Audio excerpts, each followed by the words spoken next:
Hi everyone. இன்றைக்கி நம்ம MEd first year teacher education India elementary level இந்த சப்ஜெக்டில் மே மந்த் 2017 நடந்த பப்ளிக் எக்ஸாம் கொஸ்டின் பேப்பர் தான் இன்றைக்கி நம்ம கிளாஸில் அனலைஸ் பண்ண போகிறோம். இதில் ஃபஸ்ட் கொஸ்டின் வந்து கற்பித்தல் வரையறு பண்டைய மற்றும் ஆங்கிலேயர் கால இந்தியாவில் நடைமுறையில் இருந்த ஆசிரியர் கல்வியை விளக்குக. Define teaching explain the teacher education programmes in India during the ancient and British period.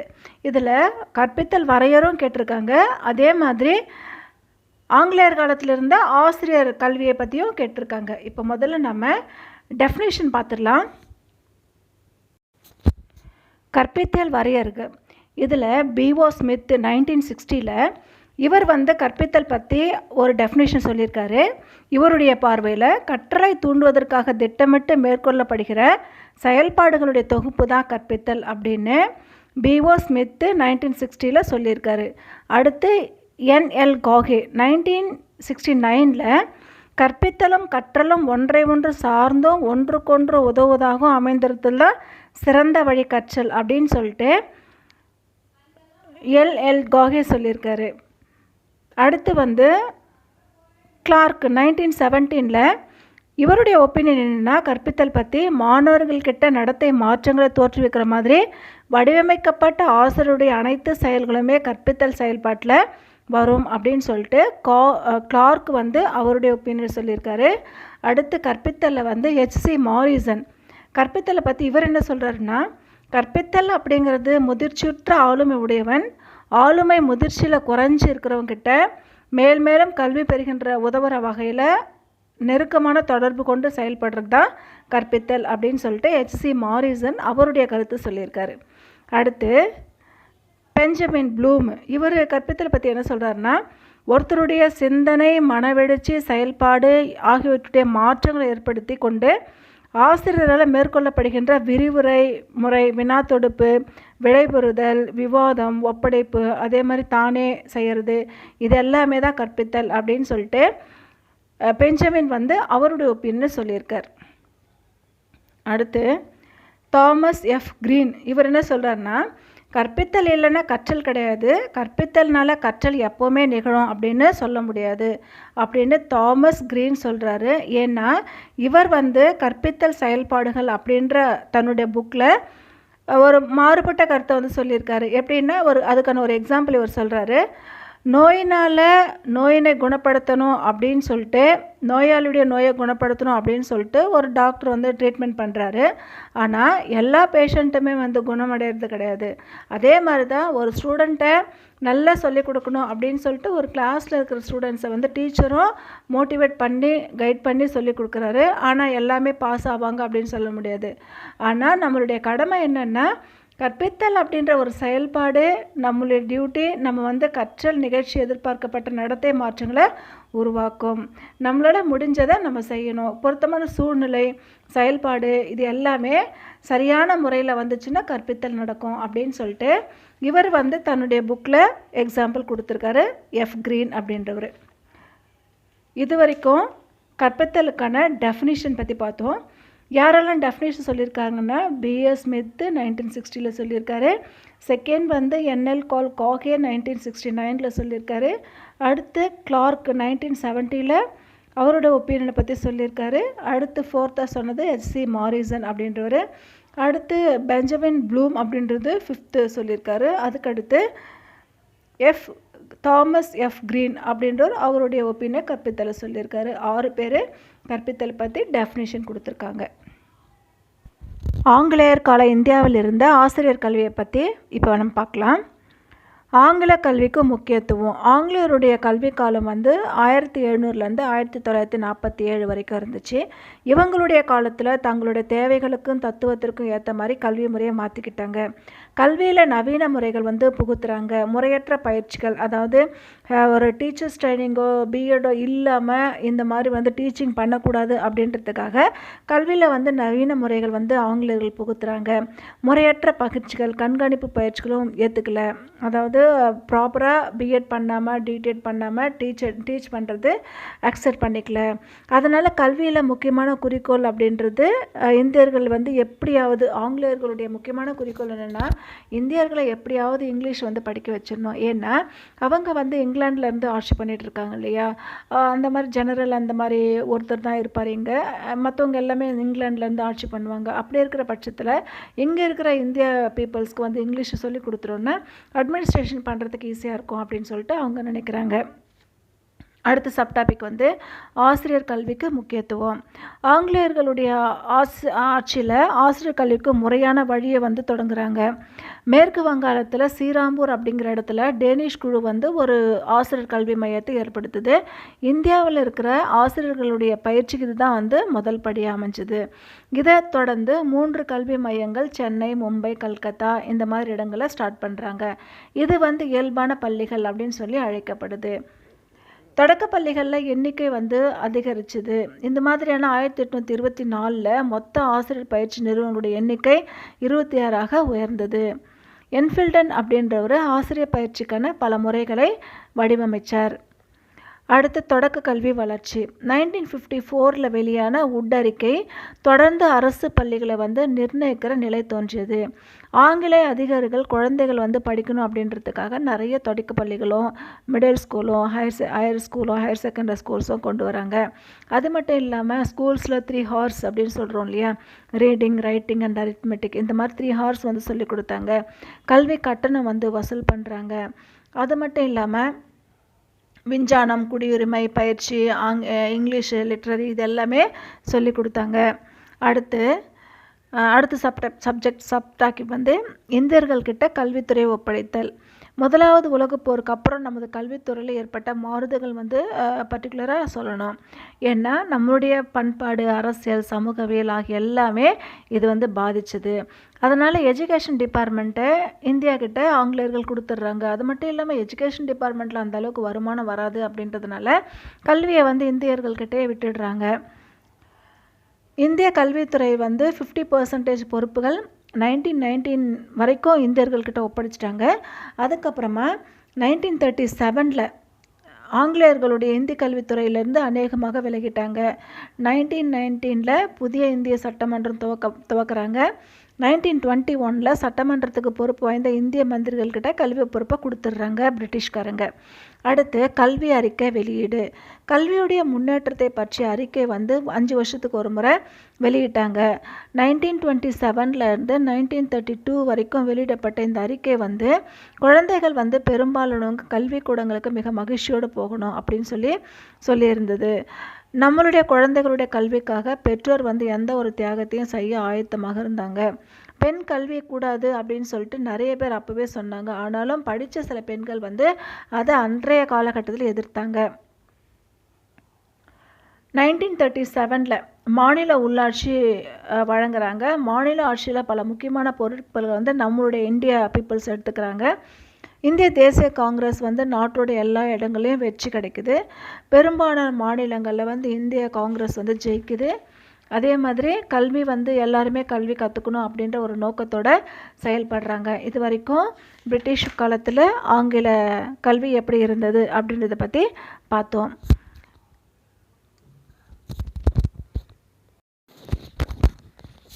Second question second யூனிட்லேருந்து கேட்டிருக்காங்க. தேசிய கல்விக் கொள்கை 1986 இதோடைய சிறப்பு அம்சங்களை விளக்குக. Explain the salient aspects of national policy on education 1986. இது second question 2017 model question paper நம்ம பார்த்துட்ருக்கோம். இது வந்து செகண்ட் யூனிட்லேருந்து கேட்டிருக்காங்க. 1968 ஆண்டுக்கு அப்புறமா 17 வருஷம் கழித்து இந்தியா கவர்மெண்ட் வந்து 1985 இன்றைய காலகட்டத்தில் எஜுகேஷன் வந்து எப்படி இருக்குது அப்படின்றதுக்கான ஒரு விவாதம் வைக்குது. இந்த விவாதத்தின் விளைவாக வர்றது தான் நேஷ்னல் பாலிசி ஆஃப் எஜுகேஷன் 1986. கல்வி அப்படிங்கிறது நிகழ்காலத்துக்கும் எதிர்காலத்துக்கும் இருக்கிற ஒரு சிறந்த முதலீடு. இதன்படி கல்வி அப்படிங்கிறது அனைவருக்கும் அப்படின்றது மட்டும் இல்லாமல் சமத்துவம், மத சார்பின்மை, மக்களாட்சி என்ற நம்மளுடைய அரசியல் சட்டத்துடைய சாராம்சத்தை பேணுவதாக இருந்தது.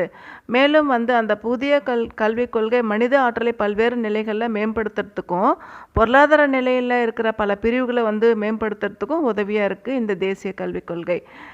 இதோடைய சிறப்பு அம்சங்கள் என்ன அப்படின்றத பற்றி பார்க்கலாம்.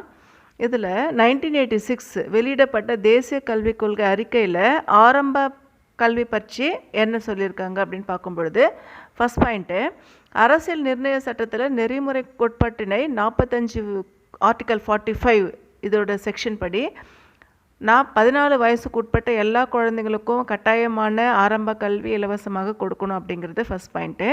அடுத்து செகண்ட் பாயிண்ட்டு, பள்ளியில் சேர்த்து கொள்ளப்பட்ட அனைத்து குழந்தைங்களையும் முறையாக படித்து தொடக்க கல்வியில் வந்து பயன்பெறணும் அப்படிங்கிறது. ஒரு சிறந்த கல்வியாளராக இருக்கிற ஜேபி நாயக் வந்து 5 முதல் 10 வருஷத்துக்குள்ளே இந்த எய்மை வந்து நம்ம அடையணும் அப்படின்னு சொல்கிறாரு. பெண் குழந்தைங்களுக்கும் எளியோர் வீட்டு குழந்தைங்களுக்கும் இந்த கல்விக்கான வசதிகளை நம்ம செஞ்சு கொடுக்கணும் அப்படிங்கிறது ரொம்ப ரொம்ப இம்பார்ட்டண்ட். இது வந்து ஜேபி நாயக் சொல்கிறது. அடுத்து இலவசமான கட்டாய கல்வி, அடுத்த சப் டாபிக் இது. தற்பொழுது எல்லா மாநிலங்கள்லேயும் அரசியல் நெறிமுறை கோட்பாட்டுக்கு ஏற்ப 14 வயசுக்கு உட்பட்ட குழந்தைகள் எல்லாருக்குமே இலவசமான கல்வி கொடுக்கணும் அப்படிங்கிறது தான். இதில் ஃபஸ்ட் பாயிண்ட் வந்து எல்லா இடங்கள்லேயும் இலவசமான ஆரம்ப கல்வி அமல்படுத்தணும். செகண்ட் பாயிண்ட்டு, உத்தரப்பிரதேசம், மேற்கு வங்காள், ஒரிசா போன்ற சில மாநிலங்களில் மட்டும் இந்த திட்டம் இன்னுமே வந்து அமலுக்கு வரல. அடுத்து தேர்டு பாயிண்ட்டு, பெண் குழந்தைங்களுக்கும் தாழ்ந்தப்பட்ட வகுப்பை சேர்ந்தவங்களுக்கு மட்டுமே இங்கே தொடக்க கல்வி இலவசமாக கொடுக்குறாங்க. அடுத்த பாயிண்ட்டு இது வரைக்கும். அடுத்து சப்டாபிக் வந்து கட்டாய ஆரம்ப கல்வி. இதில் ஃபஸ்ட் பாயிண்ட் வந்து கட்டாய கல்வி அமல்படுத்தல பல நாடுகளில் பள்ளிக்கும் குழந்தைங்களுக்கும் அனுப்பாத பெற்றோருக்கு தண்டனை உண்டு மற்ற கண்ட்ரீஸ்லலாம்.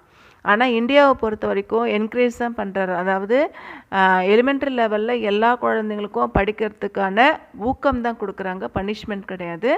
இலவசமான சீருடை கொடுக்கறது, புக்ஸ் கொடுக்கறது, லஞ்ச் கொடுக்கறது, இந்த மாதிரியான என்கரேஜ்மெண்ட்டு தான் குழந்தைங்களுக்கு கொடுத்து ஊக்குவிக்கிறாங்க. நம்மளுடைய நாட்டில் முன்னேற்றத்தில் 5 ஆண்டு திட்டங்கள் நிறைய வந்து இந்த மாதிரியான எஜுகேஷனுக்காக ஹெல்ப்ஃபுல்லாக இருக்குது.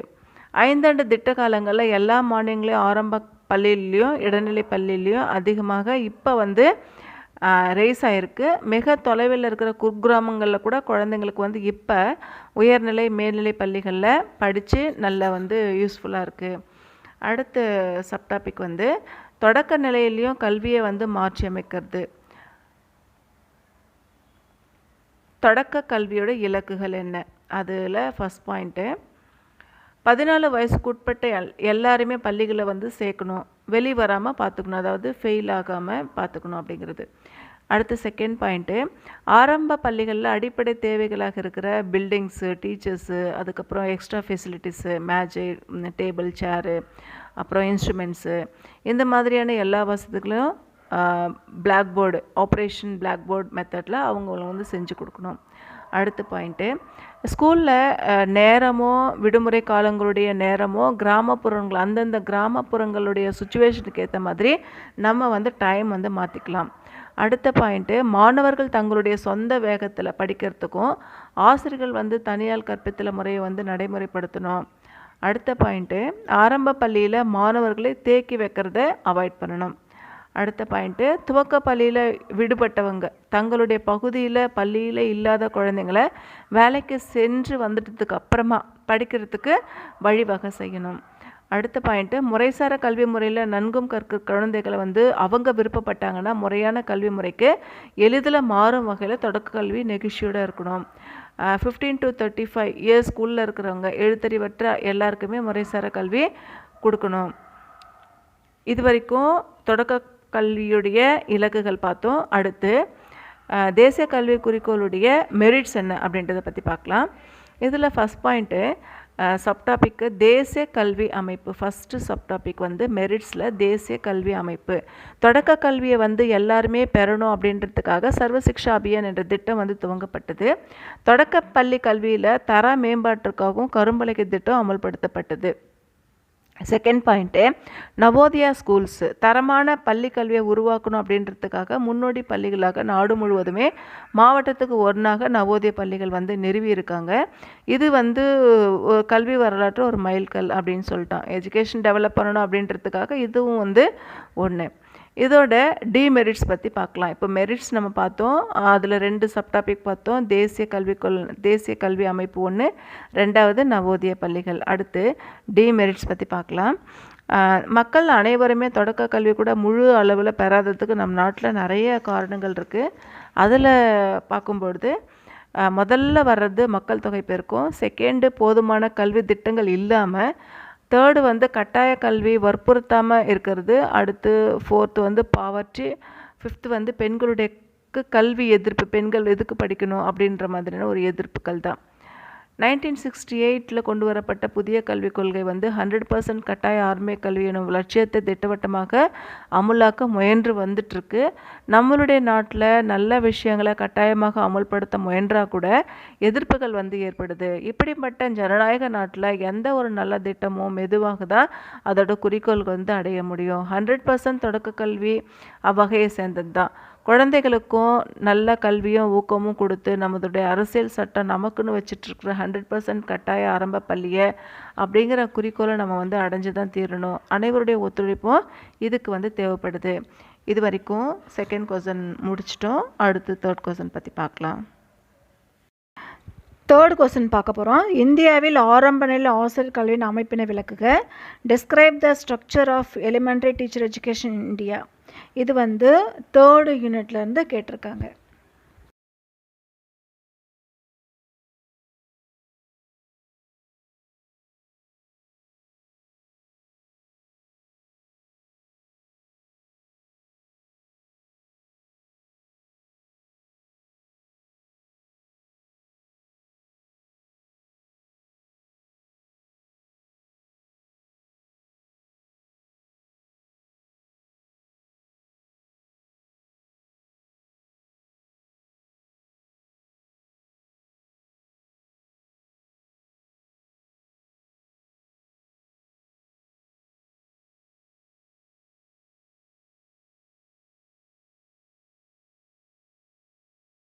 இந்திய நாட்டோட எதிர்காலம் வகுப்பறையில் 4 சுவர்களுக்குள்ளே தான் தீர்மானிக்கப்படுது அப்படின்னு சொல்லிட்டு எல்லா தத்துவ அறிஞர்களும் இதை தான் சொல்கிறாங்க. வளர்ந்து வர அறிவியல் தொழில்நுட்ப உலகத்தில் மக்களுடைய முன்னேற்றம், பாதுகாப்பு, நல்வாழ்வு ஆகியவற்றை நிர்ணயிக்கிறது கல்வி தான். இந்த கல்வி வந்து தரமானதாகவும் நாட்டு வளர்ச்சிக்கு உறுதுணையாகவும் அமையணும் அப்படின்னு டீச்சர்ஸ் வந்து செயல்படுறாங்க. ஆசிரியர்கள் வந்து கற்பிக்கிற திறனும் மிக உயர்ந்த தரமும் செறிந்த பண்பும் நல்ல நலன்களும் பெற துணை செய்வதே ஆசிரியர் கல்வி தான். வருங்கால நல்ல குடிமக்களை உருவாக்குற தலையாய பொறுப்பு ஆசிரியர்கள்கிட்ட தான் இருக்குது. எந்த ஒரு நாடும் ஆசிரியர்களோட தகுதிக்கு மேலாக உயர்ந்து விட முடியாது அப்படிங்கிறது தான் கோல்டன் வேர்ட்ஸு. அதனால் ஒரு நாட்டோட உயர்வும் தாழ்வும் அதனுடைய ஆசிரியர்கள்கிட்ட தான் இருக்குது. மாணவர்களுக்கு பாடப்பொருளை சொல்லிக் கொடுக்கறது மட்டும் இல்லாமல் மாணவர்களோட உள்ளுணர்வை தெரிஞ்சுக்கிட்டு ஆளுமையை வளர்த்து அதுக்கேற்ற மாதிரி தகவல்களை சேகரித்து தொடர்புபடுத்தி கற்றுக் கொடுக்கறது தான் டீச்சருடைய வேலை. ஸோ மேக்ஸிமம் எந்த அளவுக்கு ஸ்டூடெண்ட்ஸுடைய மென்டாலிட்டியை புரிஞ்சுக்கிட்டு டீச் பண்ணமோ அந்தளவுக்கு எஃபோர்ட் எடுத்து டீச்சர்ஸ் வந்து சொல்லிக் கொடுக்கணும். இது வரைக்கும் நம்ம இன்ட்ரோ பார்த்தோம். அதுக்கடுத்து ஆசிரியருடைய பண்புகள், ஒரு டீச்சருடைய குணாதிசயங்கள் எப்படியெல்லாம் இருக்கணும் அப்படின்றத பற்றி பார்க்கலாம். ஆசிரியருடைய பண்புகள் எப்படி இருக்கணும் அப்படின்றத பற்றி இப்போ நம்ம பார்க்கலாம். இதில் ஃபஸ்ட் பாயிண்ட்டு, ஆசிரியர் ஆளுமை பண்புடையராக இருத்தல். ஒரு ஆசிரியர் அப்படின்ற ஒரு தலைமை பண்புடையராக இருக்கணும். காலம் தவறாமல் எப்போது ப்ராப்பராக ஸ்கூலுக்கு கரெக்ட் டைமுக்கு ஸ்கூலுக்கு வரணும். அவருடைய ட்ரெஸ்ஸிங் சென்ஸில் கேர் எடுத்து ட்ரெஸ் பண்ணணும். அதே மாதிரி அவருடைய பேசுகிற விதம், அவருடைய தோற்றம், அவருடைய பேசுகிற அந்த உச்சரிப்பு, இது எல்லாமே கிளியராக இருக்கணும், நீட்டாக இருக்கணும். அப்போ பேசும்போது அந்த பேச்சில் ஒரு கம்பீரம் இருக்கணும். அதிகம் உயரிய சிந்தனை அந்த டீச்சர்கிட்ட இருக்கணும். அவர் வந்து மாணவர்கள்கிட்ட ஒற்றுமையோடையும் நல்வழியில் நடத்தணும். அவருடைய கண்டிப்பும் கனிவும் மாணவர்களை அவர் சொல்கிற மாதிரி, அவர் என்ன சொல்கிறாரோ அதை கேட்குற மாதிரி அந்த ஸ்டூடெண்ட்ஸுடைய மென்டாலிட்டி இருக்கணும். அதுக்கேற்ற மாதிரி சரியான முறையில் அந்த டீச்சர் வந்து நடந்துக்கணும். இது வந்து ஃபஸ்ட் பாயிண்ட் பார்த்தோம். ஆசிரியர் ஆளுமை பண்புடையவராக இருத்தல், அவருடைய பர்சனாலிட்டி டெவலப் பண்ணுற மாதிரி, அவரை பார்த்த உடனே எல்லாரும் மதிக்கிற மாதிரி அந்த டீச்சர் இருக்கணும். இது வந்து ஃபஸ்ட் பாயிண்ட்டு. செகண்ட் பாயிண்ட்டு, ஆசிரியர் அப்படின்றவர் ஒரு பரிவும் ஒத்துணர்வும் இருக்கிற மாதிரி இருக்கணும். அப்பா அம்மாவுக்கு அடுத்தபடியாக குழந்தைகள் வந்து ஆசிரியர்கள்கிட்ட தான் அதிக அளவு எதிர்பார்க்குறாங்க, அன்பு வச்சிட்ருக்காங்க. ஆசிரியர்கள் வந்து குழந்தைங்களுடைய மூன்றாவது பெற்றோர் இல்லையா? அப்போது ஒரு ஆசிரியர் எப்படி இருக்கணும்னா, ஆசிரியர்களோட குழந்தைகளை எதிர்பார்ப்புகளை நிறைவேற்றி கொடுக்குற மாதிரி அந்த டீச்சர் இருக்கணும். குழந்தைகள் வந்து ஒரு நாளில் பெரும் பகுதியை டீச்சரோட தான் செலவு பண்ணுறாங்க. பள்ளி மாணவர்களுக்கு இப்பருவம் வந்து சமுதாய வாழ்க்கையில் ஆரம்பம் அப்படின்றது தான். பாடப்பொருள் தவிர மற்ற பிற கற்றுக்கொள்ள வேண்டியவர்களும் அதிகம் இருக்குது.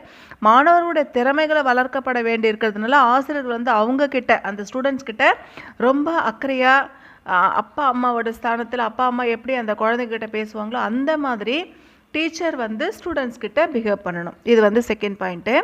தேர்டு பாயிண்ட்டு சப்டாபிக்கு புதுமையான கருத்துக்களை எடுத்துரைத்து அவற்றை பயன்படுத்தவும் ஏற்ற பயிற்சி. புதுசாக என்னெல்லாம் இருக்கோ அதை வந்து சொசைட்டியில் வர்றது சொல்லி கொடுத்து அதை வந்து ஸ்டூடெண்ட்ஸை வந்து ஃபாலோ பண்ணுறத வைக்கிறது. எப்படின்னா ஆசிரியர் வந்து புதுமையான கருத்துக்களை எடுத்துரைத்து அவற்றை பயன்படுத்தவும் ஏற்ற பயிற்சியும் பெற்றிருக்கணும். போட்டிகள் நிறைந்த இன்றைய உலகத்தில் மாணவர்கள் வந்து தெரிஞ்சிக்க வேண்டிய கருத்துக்கள் ஏராளமாக இருக்குது. பாட புத்தகத்தில் கொடுக்கப்பட்டுள்ள செய்திகள் வந்து பெரிய படைப்போட ஆரம்ப நிலை. பல புதிய கோட்பாடுகளை மைய கருத்தை மட்டும் அது கற்பதற்கு கொடுக்குது. அடுத்த ஃபோர்த்து பாயிண்ட்டு அர்ப்பணிப்பு உணர்வு. ஆசிரியர்கள் வந்து அர்ப்பணிப்பு உணர்வோட பணி மனப்பான்மையோட செயலாற்றணும்.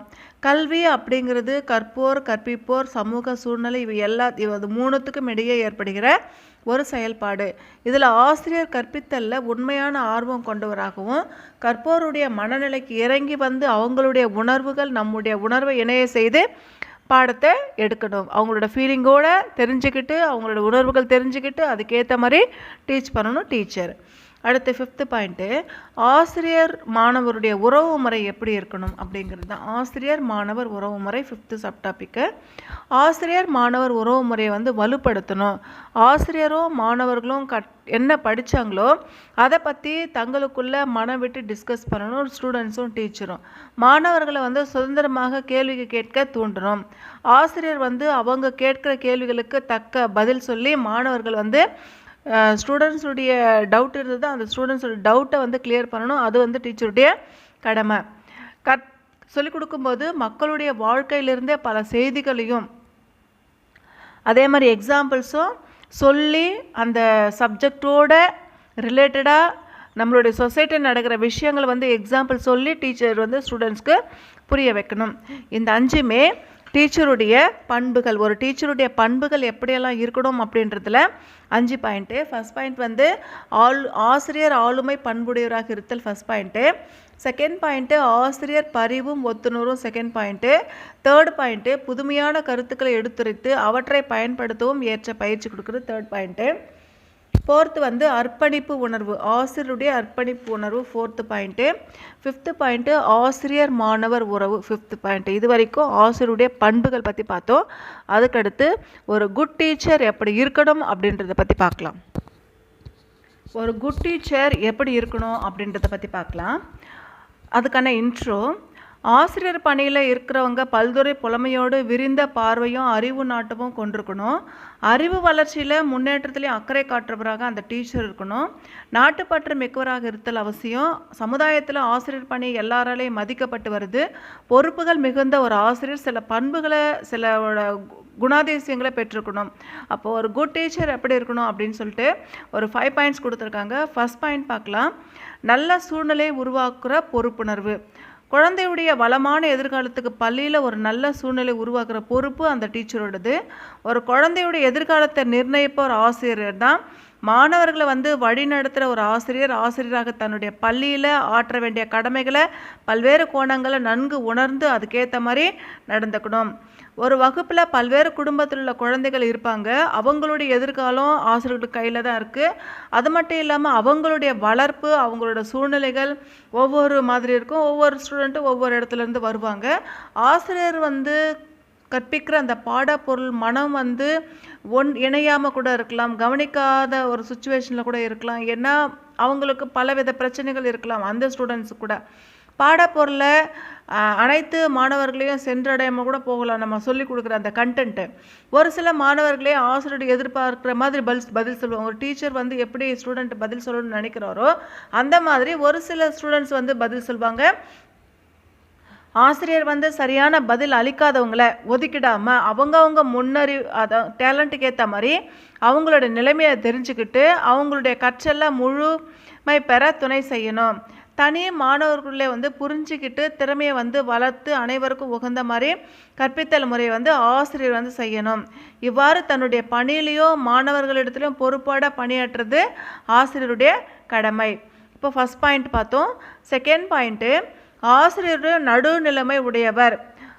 ஆசிரியர் அவருடைய பார்வையில் பார்க்கும்போது குழந்தைங்க எல்லாருமே சமந்தான். உலகத்தில் மனிதர் ஒவ்வொருத்தரும் மற்றவர்கள்கிட்ட இருந்து வேறுபடுறாங்க. அதே மாதிரி மாணவர்களும் வேறுபாடுகள் மாணவர்கள்கிட்ட கூட இருக்கும். வேறுபாடு மனித இயல்பு தான்.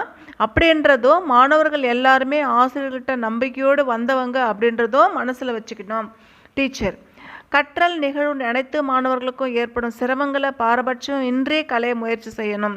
நன்றாக படிக்கிறவன் சொன்னதை செய்கிறவன் என்றெல்லாம் வேறுபாடு காட்டாமல் எல்லாருமே சமந்தான் ஸ்டூடெண்ட்ஸு அப்படின்ற ஒரு மனநிலை அந்த டீச்சருக்கு இருக்கணும். திறனடைவில் பின்தங்கிய மாணவர்களை இனங்கண்டு ஊக்குவித்து அவங்களுடைய தேர்ச்சியடைய வழிவகை செய்யணும். அடுத்து தேர்டு சப்டாபிக் வந்து தன்னம்பிக்கை உடைய ஆசிரியர். தன்னம்பிக்கை வந்து ஒரு மனிதனுக்கு முதுகெலும்பு மாதிரி. ஒவ்வொரு மாணவர்களையும் உயரிய குறிக்கோள் அமைத்து வாழ பழக்கணும். வகுப்பறையில் அடிக்கடி உயர் குறிக்கோள்கள் நினைவுபடுத்தி அதன் அடையிற வேட்கையை டீச்சர் வந்து ஸ்டூடெண்ட்ஸ்க்கு சொல்லணும். குறிக்கோள்களை அடையிற வேட்கையில் நம்பிக்கையும் எதிர்பார்ப்பும் மாணவர்கள்கிட்ட வர்ற மாதிரி டீச்சர் நடந்துக்கணும். அடுத்து ஃபோர்த்து சப்டாபிக்கு புதியன கற்கும் ஆர்வம். ஆசிரியர்கள் வந்து படித்து பட்டம் பெற்றவர்கள் அப்படின்னா கூட மாறி வர்ற சூழ்நிலையில் பாடத்திட்டமோ கற்பிக்கிற முறையோ மாற்றங்கள் பெறுவதனால புதியவற்றை கற்கிற முயற்சியில் டீச்சர் வந்து ஈடுபடணும். அறிவு, திறன், மனப்பாங்கு முதலியவற்றில் ஒருங்கிணைஞ்சு முழுமை திறனோடு அடையணும். கற்கிற ஆற்றல் வயது வளர்ச்சியுடைய வளர்ந்துக்கிட்டே வருது. அடுத்து ஃபிஃப்த்து பாயிண்ட்டு, கற்பிக்கும் பொருள் பற்றிய தெளிந்த அறிவு. ஒரு நல்லாசிரியர் தொடர்ந்து கற்கும் பணியோடு பண்போடு அன்றாடம் தன்னுடைய சுற்றி நிகழ்வுகளை தெரிஞ்சு வச்சுருக்கணும். கற்பிக்கும் பொருளில் உட்கருத்து, நடைமுறையில் அதோட செயலாக்கம், பின்விளைவு ஆகியவற்றை கூர்ந்து கவனிக்கணும். அவ்வாறு தொடர்பு படுத்தி சொல்லிக் கொடுக்கும்போது மாணவர்கள் கற்கும் பொருளோட உண்மையை எளிதில் புரிஞ்சுப்பாங்க. நம்ம என்ன பாடம் சொல்லி கொடுக்குறோமோ அந்த பாடத்தோட சொசைட்டியில் இருக்கிற அந்த நிகழ்வுகள் நடக்கிற அந்த நிகழ்ச்சிகளை வந்து மிங்கிள் பண்ணி, அதாவது அந்த கண்டென்ட்டுக்கு சூட்டபுளாக நம்ம எக்ஸாம்பிள் சொல்லணுன்னா இன்னும் ஈஸியாக அந்த ஸ்டூடெண்ட்ஸ்க்கு நம்ம சொல்லிக் கொடுக்கறது புரியும். இப்போது ஒரு குட் டீச்சர் எப்படியெல்லாம் இருக்கணும் அப்படின்றதுக்கான ஒரு 5 பாயிண்ட்ஸ் பார்த்தோம். அதில் ஃபஸ்ட் பாயிண்ட்டு ரீகால் பண்ணுறேன். ஃபஸ்ட் பாயிண்ட்டு நல்ல சூழ்நிலை உருவாக்குற பொறுப்பு. செகண்ட் பாயிண்ட்டு ஆசிரியர் அப்படின்ற ஒரு நடுநிலைமை உடையவர். தேர்ட் பாயிண்ட்டு தன்னம்பிக்கை உடைய ஆசிரியர். ஃபோர்த்து பாயிண்ட்டு புதியன கற்றல் ஆர்வம். ஃபிஃப்த்து பாயிண்ட்டு கற்பிக்கும் பொருள் பற்றிய தெளிந்த அறிவு. இது வரைக்கும் ஒரு குட் டீச்சர் எப்படி இருக்கணும் அப்படின்றத பற்றி பார்த்தோம். அடுத்து பார்க்க போகிறது தொடக்க ஆசிரியர் கல்வியில் தரத்தை மேம்படுத்துவதில் பல்வேறு அமைப்புகள் பற்றி கூறுக. அதை தான் பார்க்க போகிறோம். தொடக்க கல்வி ஆசிரியருடைய கல்வியுடைய தரத்தை மேம்படுத்தல் பல்வேறு அமைப்புகளுடைய பங்கு என்ன அப்படின்றத பற்றி பார்க்கலாம். இது வந்து 4 கல்வி அமைப்புகள் கொடுத்துருக்காங்க. ஆசிரியர் கல்வியுடைய தரத்தை உயர்த்துவதில் தேசிய, மாநில, மாவட்ட மற்றும் வட்டார அளவில் அமைந்துள்ள நிறுவனங்களுடைய செயல்பாடு என்ன அப்படின்றத பற்றி ஃபஸ்ட்டு நம்ம பார்க்க போகிறது தேசிய கல்வி ஆராய்ச்சி மற்றும் பயிற்சி குழுமம், NCERT, national council for educational research and training தான் முதல்ல பார்க்க போகிறோம். இது வந்து 1961 புதுடெல்லியில் தான் இதுக்கான இது அமைப்பு வந்து நிறுவப்பட்டது. கல்வி அமைச்சகத்தில் முதன்மை ஆலோசகராக செயல்பட்ட கல்வி தொடர்பான அறிவுரைகளை வழங்குவதற்காக NCERT தான் இந்த குழுமம். இது மனிதவள மேம்பாட்டு அமைச்சகத்தால் இது வந்து உருவாக்கப்பட்டது. இந்த குழுவானது தேசிய அளவில் கல்வியுடைய தர மேம்பாட்டு செயல்பாடுகளை கவனிச்சுட்டு வருது. இதோடைய பண்புகள் என்ன அப்படின்றத பற்றி பார்க்கலாம். இதில் வந்து ஃபஸ்ட் பாயிண்ட்டு கல்வியுடைய ஆராய்ச்சிகள் மேற்கொள்ளும் மற்றும் ஆராய்ச்சிகள் மேற்கொள்ள கல்வி அமைப்புகளை ஒருங்கிணைச்சு ஊக்கம் கொடுக்கறது ஃபஸ்ட் பாயிண்ட்டு. செகண்ட் பாயிண்ட்டு பணிமுன் பயிற்சிகள் மற்றும் பணியிடை பயிற்சிகளை மேம்படுத்துவதற்காக உயர்மட்ட பயிற்சிகளை திட்டமிட்டு கொடுக்கறது செகண்ட் பாயிண்ட்டு. தேர்ட் பாயிண்ட்டு நாடு முழுவதும் உள்ள கல்வி ஆராய்ச்சி ஆசிரியர் பயிற்சி நிறுவனங்கள் மற்றும் பள்ளிகளுடைய விரிவாக்க கல்வியை கொடுக்கறது. ஃபோர்த்து பாயிண்ட்டு இந்த நிறுவனம் மாநில கல்வித்துறைகளோடவும் பல்கலைக்கழகங்களோட இணைஞ்சு கல்வியை வந்து மேம்படுத்துறது. ஃபிஃப்த்து பாயிண்ட்டு கலைத்திட்ட வடிவமைப்பில் பாடத்திட்டம் மற்றும் பாடப்புத்தகங்கள் வெளியிடுறதில் போன்ற பணிகளையும் இந்த நிறுவனம் செஞ்சுட்டு வருது. இப்போது நம்ம ஃபஸ்ட்டு பாயிண்ட்டு பார்த்தோம், என்ன அமைப்புகளில் ஃபஸ்ட்டு வர்றது என்சிஆர்டி. என்சிஆர்டின்னா அது எப்போ ஸ்டார்ட் பண்ணாங்க, அதோடைய ஹெட் ஆஃபீஸ் எங்கே இருக்குது, அதுக்கப்புறமா வந்து அதோடைய பண்புகள் என்ன, அதை பற்றி பார்த்தோம்.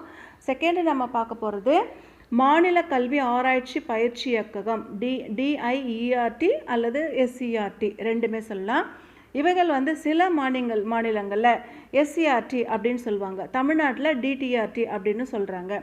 இதை வந்து அந்தந்த மாநிலம் உள்ள பள்ளி கல்வி, ஆசிரியர் கல்வி, முறைசாரா கல்வி மற்றும் கல்வியியல் மேம்பாடு ஆராய்ச்சி துறைகளில் அப்பப்போ சில மாற்றங்களை ஏற்படுத்திட்டு புகுத்துட்டு வருது. இதோட பணிகள் என்ன, டிடிஆர்டியோட பணிகள் என்ன அப்படின்றத பற்றி பார்க்கலாம்.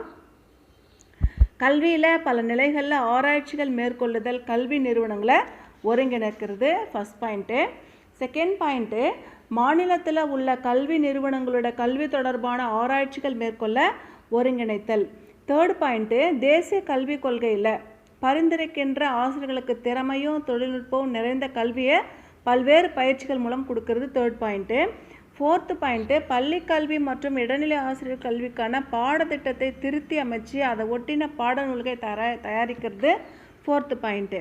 ஃபிஃப்த்து பாயிண்ட்டு கல்வித்தரத்தை மேம்படுத்துகிற கற்பித்தல் கருவிகளான பாடப்புத்தகம், கையேடுகள், பயிற்சி கையேடுகள், ஒலி நாடாக்கள் தயாரித்து ஆசிரியர்களுக்கு கொடுக்கறது ஃபிஃப்த்து பாயிண்ட்டு.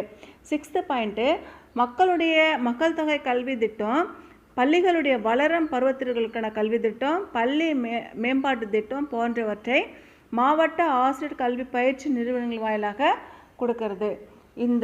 இது எல்லாமே மாநில கல்வி ஆராய்ச்சி பயிற்சி இயக்கத்தோட, அதாவது டிஐஆர்டி எஸ்சிஆர்டியுடைய பணிகள். அடுத்து தேர்டு நம்ம பார்க்க போகிறது மாவட்ட ஆசிரியர் கல்வி பயிற்சி நிறுவனம் டயட், டிஐஇடி டயட். மாவட்டத்திற்கு ஒரு மாவட்ட ஆசிரியர் கல்வி பயிற்சி நிறுவனம் என மனிதவள மேம்பாட்டுத்துறை நிதி உதவியோட ஆசிரியர் கல்வி ஆராய்ச்சி பயிற்சி இயக்கத்துடைய கட்டுப்பாட்டின் கீழே அனைத்து மாநிலங்களும் இது வந்து செயல்பட்டுட்டு வருது.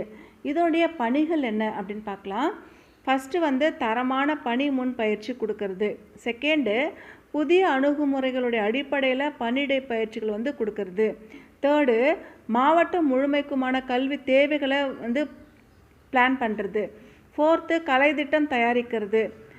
அடுத்து ஃபிஃப்த்து பாயிண்ட்டு ஆசிரியர் கல்வி ஆராய்ச்சி பயிற்சி இயக்ககம் அவ்வப்போது நடைமுறைப்படுத்துகிற திட்டங்களை மாவட்டங்களை செயல்படுத்துறது. இது வரைக்கும் இதோடைய பணிகள். இந்த பணிகள் எல்லாமே மாவட்ட ஆசிரியர் கல்வி பயிற்சி நிறுவனத்தில் உள்ள 7 கிளைகள் அந்த மாவட்ட அளவில் 7 செஞ்சுட்டு வருது. அடுத்து ஃபோர்த்து நம்ம பார்க்க போகிறது பள்ளி தொகுப்பு கருத்தாய்வு மையம், சிஆர்சி கிளஸ்டர் ரிசோர்ஸ் சென்டர். வட்டார வள மையங்கள் கீழ் செயல்படுகின்ற ஒவ்வொரு வட்டார வள மைய ஆசிரியர் பயிற்சினருக்கும் 50 ஆசிரியர்கள் கொண்ட ஒரு பள்ளி தொகுப்பு கருத்தாய்வு மையம் செயல்படுது. வட்டாரத்தில் உள்ள ஆசிரியர்களுடைய எண்ணிக்கைக்கு ஏற்ற மாதிரி பள்ளி தொகுப்பு கருத்தாய்வு மையங்களுடைய எண்ணிக்கையும் இது வந்து அமையும். இதோடைய பணிகள் என்ன அப்படின்றத பற்றி பார்க்கலாம். கருத்தாய்வு மையத்துடைய ஆசிரியர்களுக்கு பணியிடை பயிற்சி கொடுக்கறது, ஆசிரியர்களுடைய செயல் ஆராய்ச்சி மேற்கொள்ள வகை செய்கிறது. அதுக்கடுத்து தேர்டு பாயிண்ட்டு ஒவ்வொரு பள்ளியிலும் ஆசிரியர் மேற்கொண்ட புதிய அணுகுமுறைகளும் பிற ஆசிரியர்களுக்கு எடுத்துக்கூற வாய்ப்பு கொடுக்கறது. ஃபோர்த்து பாயிண்ட்டு பள்ளியுடைய வளர்ச்சிக்கு தேவையான பயிற்சிகளை கண்டுபிடிச்சி திட்டமிட்டு பயிற்சி கொடுக்கறது. இது எல்லாமே இந்த சிஆர்சியுடைய பணிகள். இப்போது கல்வி அமைப்புகள் பார்த்தோம் இல்லையா, இந்த கல்வி அமைப்புகளில் 4 பார்த்தோம். ஃபஸ்ட்டு என்சிஆர்டி, செகண்டு டிஐஇஆர்டி அல்லது எஸ்சிஆர்டி ரெண்டுமே சொல்லலாம். தேர்டு பார்த்தது டயட் பார்த்தோம். ஃபோர்த்து வந்து சிஆர்சி பார்த்தோம். இப்போது இந்த கொஸ்டின் வந்து இதோட முடிஞ்சது. Structure of elementary teacher education இந்த கொஸ்டின் முடிஞ்சது. அடுத்த கொஸ்டின் பார்க்கலாம். ஃபோர்த்து கொஸ்டினு 4th யூனிட்லேருந்து கேட்டிருக்காங்க. ஆரம்ப நிலை ஆசிரியர் கல்வினை ஒப்புமைப்படுத்துதல் தேவையை விளக்குக. Explain the need for comparative teacher education at elementary level. இந்த 4th கொஸ்டின் வந்து தேவை கேட்டிருக்காங்க. அதாவது கம்பேரிட்டிவ் எஜுகேஷனோட தேவையை பற்றி கேட்டிருக்காங்க. இப்போ கம்பேரிட்டிவ் எஜுகேஷன் அப்படின்னா என்னன்னு முதல்ல பார்க்கலாம். கல்வியோடைய தரத்தை மேம்படுத்தணும் அப்படின்றதுக்காக பல்வேறு நாடுகளில் பின்பற்றப்படுகின்ற தொடக்கநிலை கல்வி முறைகளை கண்டுபிடிச்சி ஒப்பீடு செய்து சிறப்பான கல்வி முறையை கொண்டு வர்றது தான் ஒப்பீட்டு கல்வி அப்படிங்கிறது. இந்த ஒப்பீட்டு கல்வியை வந்து அறிமுகப்படுத்தினது யார் அப்படின்னு சொல்லி பார்க்கும்பொழுது ஆண்டை ஜூலின் அப்படின்றது தான் அறிமுகப்படுத்தினார். அதுக்கடுத்து தேவையை பற்றி பார்க்கலாம். நீட் ஆஃப் கம்பேரிட்டிவ் எஜுகேஷன், ஒப்பீட்டு கல்வியுடைய தேவையை பற்றி பார்க்கலாம். ஃபஸ்ட்டு பாயிண்ட்டு, கல்வியானது மக்களுடைய முன்னேற்றம் மற்றும் பொருளாதார பற்றாக்குறையை போக்குறதுக்கு ஒப்பீட்டு கல்வி அவசியமாக இருக்குது. செகண்ட் பாயிண்ட்டு, நம்மளுடைய பாரம்பரியம், பழக்க வழக்கங்கள், முன்னேற்றம் போன்றவங்க எல்லாம் மாற்றத்தை ஏற்படுத்துதல், modifications of custom and trading. Third point, ஒப்பீட்டு கல்வியானது தொடக்கநிலை மாணவர்கள் எந்த முறையில் வாழணும் அப்படின்னு வகுத்து அதை ஏற்றுக்கிட்டதுக்கு அப்புறமா முன்னேற்றத்தை ஏற்படுத்துறது, students and the extensions of education. Fourth point, அனைத்து நாடுகளில் உள்ள மாணவர்கள் எந்த அளவுக்கு முன்னேற்றம் கொண்டு வர முடியுமோ அந்த அளவுக்கு முன்னேற்றத்தை கொண்டு வர்றது. அடுத்து ஃபிஃப்த்து பாயிண்ட்டு, தொடக்க கல்வியிலிருந்து அடிப்படை அறிவு மற்றும் திறனை வளர்க்குற விதமாக கல்வியை அமைக்கிறது. இதன் மூலமாக மாணவர்கள் கல்வியில் முன்னேற்றத்தை ஏற்படுத்தி அவங்களுடைய தலைமை பண்புகளை வளர்க்குறது. அடுத்து சிக்ஸ்த்து பாயிண்ட்டு, தேசிய பொருளாதார அளவுள்ள முன்னேற்றத்தை கொண்டு வர்றதுக்காக சிறந்த வருடாந்திர நடவடிக்கைகளை கொண்டு வரணும். அடுத்து செவன்த்து பாயிண்ட்டு, சிறப்பான ஆசிரியர் கொண்டு கல்வி வழங்குதல் வேண்டும், ப்ரிப்பரேஷன் ஆஃப் டீச்சர். அடுத்து இந்த ஒப்பீட்டு கல்வியின் மூலமாக சிறப்பான கல்வி முறையை ஏற்படுத்த முடியும். இது ஒப்பீட்டு கல்வியுடைய தேவை, need of comparative education. Fifth question, NCTE 2014 கலைத்திட்ட வடிவமைப்பை விளக்குக. Explain the curriculum framework NCTE 2014. இது ஃபிஃப்த்து யூனிட்டில் இந்த கொஸ்டின் கொடுத்துருக்காங்க. தேசிய கலைத்திட்ட கட்டமைப்பு அனைத்து இந்திய மாநிலங்களையும் தங்களுடைய பள்ளி கல்விக்கான பாடத்திட்டங்கள், அதனை ஒட்டி தயாரிக்கிற பாட புத்தகங்கள், ஆசிரியர்கள் பின்பற்ற வேண்டிய கற்பித்தல் முறைகள், இது எல்லாமே வழிகாட்டியாக இதில் அமைஞ்சிருக்கு.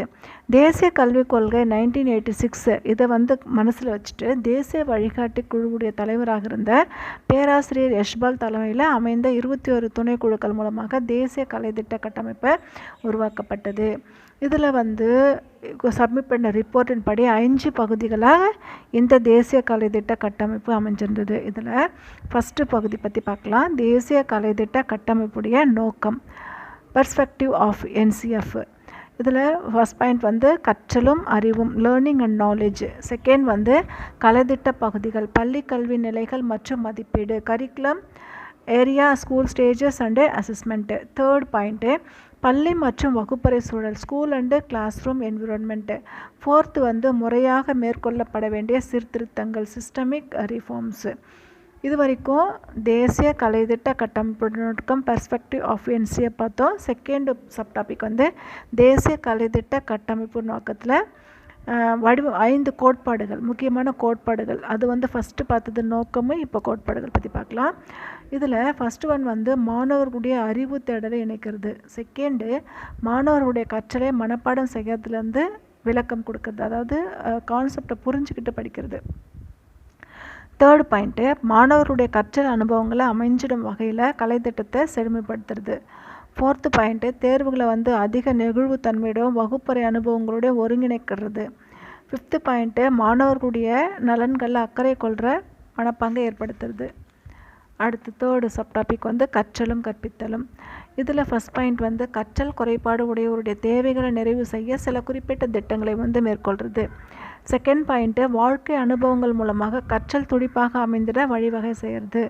தேர்டு பாயிண்ட்டு கலைத்திட்ட செயல்பாடுகளில் மாணவர்களை கருத்துக்கள் மற்றும் ஆர்வங்களுக்கு இடமளிக்கிறது. ஃபோர்த்து பாயிண்ட்டு பாடப்புத்தகங்கள்லையும் கற்பித்தல் முறைகள்லையும் மாணவர்களுடைய சுய அனுபவங்களும் வட்டார அறிவுக்கும் முக்கியத்துவம் கொடுக்கறது. இது வரைக்கும் கற்றலும் கற்பித்தல் முடிஞ்சது. அடுத்து ஃபோர்த்து சப்டாபிக் கலைத்திட்டமும் பள்ளி கல்வியும். இப்போ மும்மொழி திட்டத்தை உறுதியோடு செயல்படுத்துறது, அதாவது தாய்மொழி அல்லது வட்டார மொழி மாணவர்கள் கற்க வேண்டிய முதல் மொழியாகவும், இந்தி பேசுகிற மாநிலங்களில் 2வது மொழியாக ஆங்கிலமோ அல்லது ஏதேனும் ஒரு நவீன இந்திய மொழியோ கற்பிக்கிறதுக்கு யூஸ் பண்ணிக்கலாம். 3வது மொழியாக ஆங்கிலமோ அல்லது ஏதேனும் ஒரு நவீன இந்திய மொழியோ 2வது மொழியாக உள்ளதை தவிர்த்து சொல்லிக் கொடுக்கணும். இந்தி பேசாத மாநிலங்களில் 2வது மொழி இந்தி அல்லது ஆங்கிலம் மற்றும் 3வது மொழியாக ஆங்கிலம் அல்லது ஏதேனும் ஒரு நவீன இந்தி மொழி 2வது மொழியாக நம்ம எடுத்துக்கலாம். அடுத்து ஃபிஃப்த்து பாயிண்ட்டு பள்ளி மற்றும் வகுப்பறை சூழல். பள்ளிகள் போதுமான கட்டுமான வசதிகளையும் வகுப்பறைகளையும் கொண்டிருக்கணும். வகுப்பறைகள் போதிய வெளிச்சத்தோடும் காற்றத்தோடும் இருக்கணும். அது மட்டும் இல்லாமல் 1:30 அப்படின்னு டீச்சர் ஸ்டூடெண்ட்ஸுடைய லெவல் இருக்கணும். அதாவது 30 ஸ்டூடெண்ட்ஸ்க்கு ஒரு டீச்சர் அந்த மாதிரி. ஸ்கூல் வந்து சுத்தமாக அதே மாதிரி க்ளீனாக வச்சுக்கணும். அதுக்கப்புறமா வந்து ஸ்கூலுக்கும் வெளியிலும் வந்து க்ளீனாக இருக்கணும் அப்படின்றது செகண்ட் பாயிண்ட்டு. மாணவர்கள் எல்லாரையுமே சமமாக நடத்துறது, நீதி நியாயம் இது எல்லாமே மதிக்கிறது, மாணவர்கள்கிட்ட வந்து கண்ணியத்தையும் உரிமையும் மதிக்கிறது, இது எல்லாமே ஸ்கூல்ஸில் ஃபாலோ பண்ணணும். அடுத்து தேர்ட் பாயிண்ட்டு, எல்லா ஸ்டூடெண்ட்ஸ்கிட்டையும் ஸ்கூலில் நடைபெற எல்லா நிகழ்ச்சிகளையும் பங்கு பெற சம வாய்ப்பு கொடுக்கணும். அதே மாதிரி மாற்றுத்திறனாளிகள், ஒதுக்கப்பட்டவங்க, பள்ளி நிகழ்ச்சிகளில் எல்லாருமே சம பங்கு எடுத்துக்கணும். அனைத்து பள்ளிகள்லேயும் நூலகங்கள், கல்விநுட்ப ஆய்வகங்கள் இது எல்லாமே இருக்கணும். நன்கு பராமரிக்கப்பட்ட துடிப்போடு செயல்படுவதாக இருக்கணும். இது வரைக்கும் நம்ம NCTE 2014 கலைத்திட்ட வடிவமைப்பை பற்றி பார்த்தோம். இதில் வந்து ஒரு 5 சப்டாபிக்கு. ஃபஸ்ட்டு சப்டாபிக் வந்து கலைத்திட்ட கட்டமைப்புடைய நோக்கம். செகண்ட் வந்து தேசிய கலைத்திட்ட அதோட முக்கியமான கோட்பாடுகள். தேர்டு சப்டாபிக் வந்து கற்றலும் கற்பித்தலும். ஃபோர்த்து சப்டாபிக் வந்து கலைத்திட்டமும் பள்ளி கல்வியும். ஃபிஃப்த்து சப்டாபிக் வந்து பள்ளி மற்றும் வகுப்பறை சூழல். இது வரைக்கும் 2017 மே மந்த் நடந்த யூனிவர்சிட்டி கொஸ்டின் பேப்பரை பார்த்துட்டோம். இது ஃபஸ்ட்டு பார்ட். தேங்க்யூ.